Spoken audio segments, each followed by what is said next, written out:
Hello friends, இன்றைக்கி நம்ம ரொம்பவே ஹெல்த்தியான இந்த வெயிலுக்கு ரொம்பவே இதமான ஒரு கூழ் தான் வந்து கிண்ட போகிறோம்.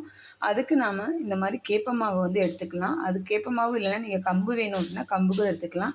இதை வந்து நீங்கள் தண்ணி ஊற்றி நல்லா மாவு வந்து மூழ்கிற அளவுக்கு தண்ணி ஊற்றிட்டு நல்லா வந்து பிசைஞ்சிருங்க. ஏன்னா மாவு வந்து நல்லா கரைச்சிட்டிங்க அப்படின்னா தான் நல்லா உங்களுக்கு வந்துட்டு கூழ் கிண்டையில் வந்து கரெக்டான பக்குவமாக வரும். இப்போ நம்ம நல்லா வந்து ஒரு கட்டி விடாமல் வந்து நல்லா வந்து கரைச்சிக்கிடலாம்.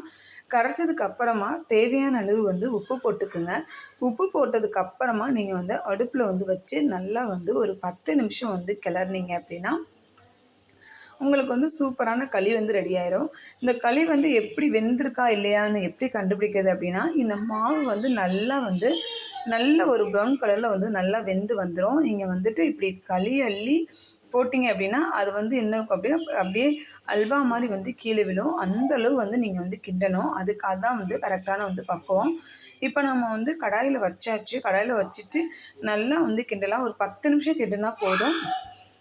இல்லை நிறையா வந்து களி போட்டிருக்கீங்க அப்படின்னா ஒரு 1/2 ஹவர்லேருந்து 3/4 மணி நேரம் வந்து கிண்டுங்க. இங்கே பாருங்கள், எல்லா மாவும் சேர்ந்து நல்லா அல்வா மாதிரி நம்மளுக்கு வந்து ரெடி ஆயிடுச்சு.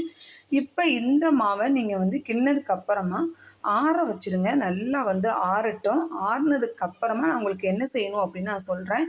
இந்த மாதிரி நீங்கள் புளிக்க வச்சு சாப்பிட்டீங்க அப்படின்னா ரொம்ப சூப்பராக இருக்குங்க. இப்போ நம்ம நல்லா எல்லாத்தையும் ஒன்றா சேர்த்து ஒரு நல்லா மூழ்கிற அளவு தண்ணி ஊற்றிட்டு ஒரு நாள் நைட்டு வந்து ஃபுல்லாக வந்து அதை வந்து கூல் பண்ணி வச்சிடலாம். வச்சதுக்கப்புறமா இந்த மாதிரி சின்ன வெங்காயம் நறுக்கி அதில் போட்டுட்டு அது கூடவே வந்து பச்சை மிளகாவும் அது கூட வந்து நம்ம வந்து போட்டுடலாம். காரத்துக்கேற்ப பச்சை மிளகா போட்டுடலாம். இதில் வந்து நீங்கள் வந்து கருப்பட்டியோ இல்லை, நான் வந்து இன்னொன்று உங்களுக்கு சொல்கிறேன், இது ரொம்ப சூப்பராக இருக்கும். அதையும் வச்சு கூட நீங்கள் வந்து சாப்பிட்லாம். இப்போ பாருங்கள், இதை போட்டதுக்கப்புறமா நல்லா வந்து பிசைங்க. ஒரு கட்டி கூட இருக்கக்கூடாது. ஏன்னா நம்ம குடிக்கிறப்ப அந்த சின்ன வெங்காயத்தோட டேஸ்ட்டு அந்த மிளகாவோட டேஸ்ட்டு தான் வந்து இருக்கணும். அந்த அளவுக்கு வந்து நல்லா வந்து கிளறுங்க. ஒரு கட்டி விடாமல் மாவு வந்து கிளறினீங்க அப்படின்னா மாவு வந்து ரெடி ஆயிரும். இது கூடவே வந்து 3 டேபிள் ஸ்பூன் வந்துட்டு தயிர் வந்து ஆட் பண்ணிக்கிறேங்க. தயிர் ரொம்பவே வந்து சூப்பராக இருக்கும் ஆட் பண்ணையில்.